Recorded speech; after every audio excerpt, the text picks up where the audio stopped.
All right, it's time for the bottom line, a look at the business news of the day. And it is Africa Day, and we're looking at a collaboration that could give millions on this continent access to fast internet. Facebook, Vodafone, MTN and Orange Consortium earlier announcing that 2Africa undersea cable.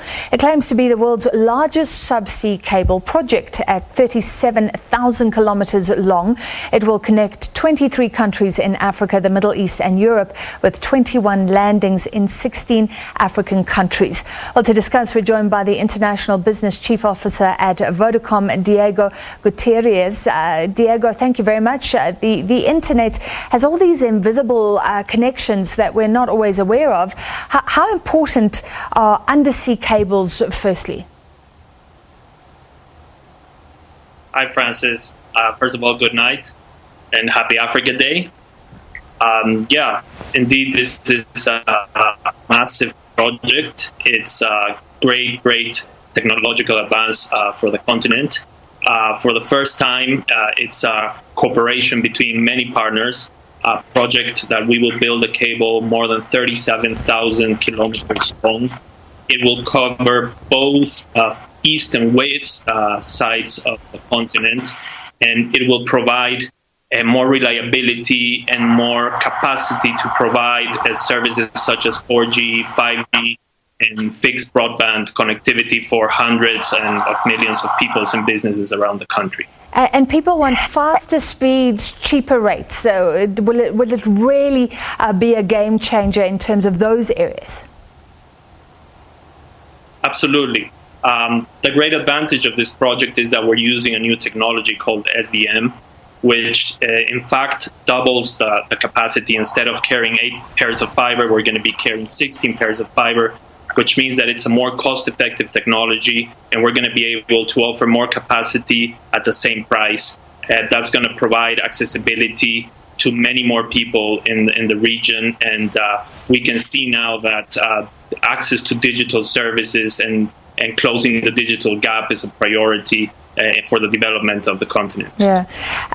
Diego, I have fiber at home, and apparently it was affected not so long ago by a break in some undersea cable.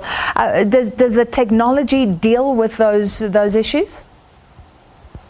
Yeah, absolutely. And actually, it's one of the great advantages because it goes from both sides of the continent, east and west. So it provides what we call redundancy. So if there's a cut somewhere, it could turn around and go in the other direction. So it's going to provide more reliability to every connection.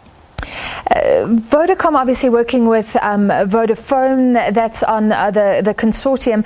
The claims used to be, I mean, here in South Africa, that Telkom controlled the back end, and it was important for network providers to gain access to that back end.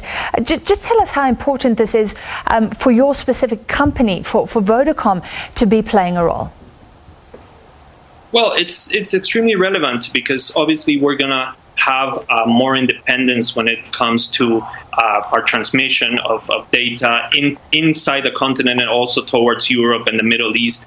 And that provides us more flexibility to be able to provide more affordable services and more efficient services.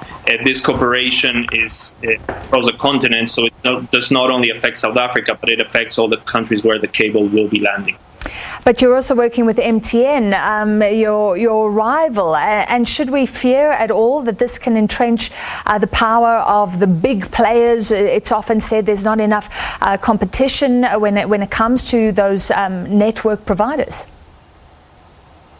Not at all. I think this is a demonstration that even competitors can get together in order to provide better and more efficient technologies, right? And we are 8 partners and two suppliers. Among them, we have China Mobile, we have Facebook, as you said, MTN, Global Connect, Orange, Telecom Egypt, and of course Vodacom and Vodafone and Wyok. So it's a big consortium from operators from all over the world.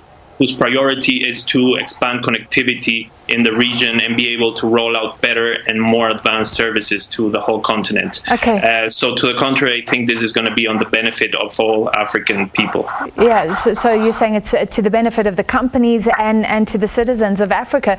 Is there any concern that we should have around Facebook? At one stage, Facebook was going to set up balloons across Africa, but there was some concern that it would control the landing page and control the content that you could see. I mean, why is Facebook now involved in sort of back-end infrastructure? Well, Facebook, as many as of the other OTT companies, they have an ambition to connect as many people as possible, because the more people are connected, the more people use their services. So it is in their interest to collaborate on these projects with us to provide additional connectivity to the region. There are other suppliers that are not necessarily on this project, but we're working on as well. For example, in Mozambique, we just announced a partnership with Google, in which we're going to provide rural 4G connectivity through balloons that are in the air. Basically, they're base stations in the air that are providing connectivity to rural areas in the country. Very quickly, a final question. How much sea cable has been laid, or when will this actually become a reality and a game changer, like you say, on the continent? Well, we expect the project to go live between 2023 2024. Obviously, it depends on many things, but at least for now, that's the plan. All right, thank you very much. International Business Chief Officer at Vodacom, Diego Gutierrez.